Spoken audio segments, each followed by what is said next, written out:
আসসালামু আলাইকুম এভরিওয়ান, সবাই কেমন আছেন? আমার নতুন আরেকটা ব্লগ ভিডিওতে সবাইকে স্বাগতম। সকালবেলা এক কাপ চা হাতে নিয়ে রান্নাঘরে চলে আসলাম। ভাবতে লাগলাম কি রান্না করব।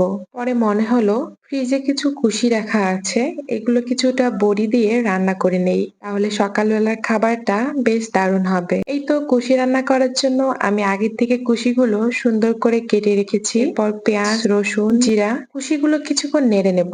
এরপর পরিমাণ মতো লবণ, হলুদের গুঁড়ো এবং গোটা কাঁচামরিচ দেব। একটু পরে দেখবো পানি ছেড়ে দিয়েছে। আমরা এরপর আগে থেকে ভেজে রাখা বড়িগুলো দিয়ে দেব।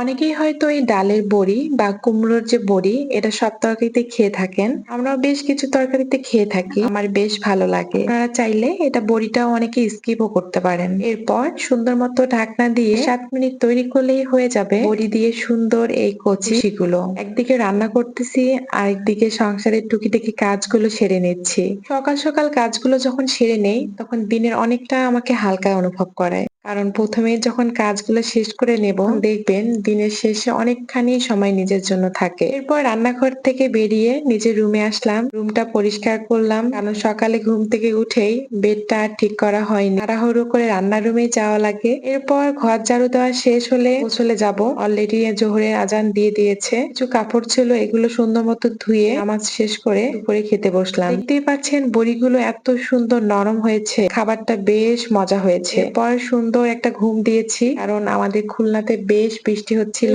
ঠান্ডা ঠান্ডা ওয়েদার, বাইরে ঝুম বৃষ্টি, সুন্দর একটা ঘুম। যাই হোক, ঘুম থেকে উঠে আঁচড়ে নামাজ শেষ করে তারপর ছাদ বাগানে গিয়েছি।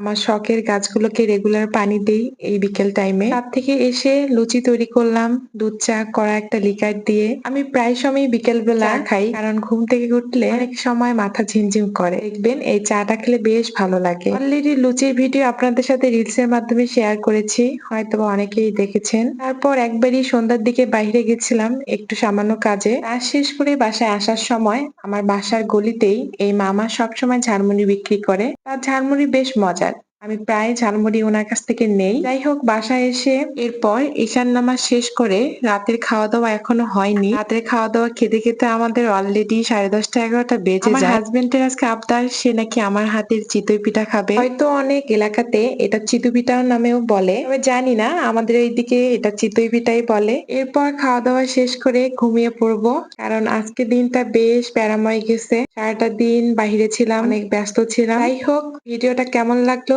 সবাই দয়া করে জানাবেন। দেখা হবে নতুন কোনো ভিডিওতে আবারও আপনাদের সাথে। সবাই ভালো থাকবেন, সুস্থ থাকবেন। আজকে এ পর্যন্তই। আল্লাহ হাফেজ। আসসালামু আলাইকুম সবাইকে।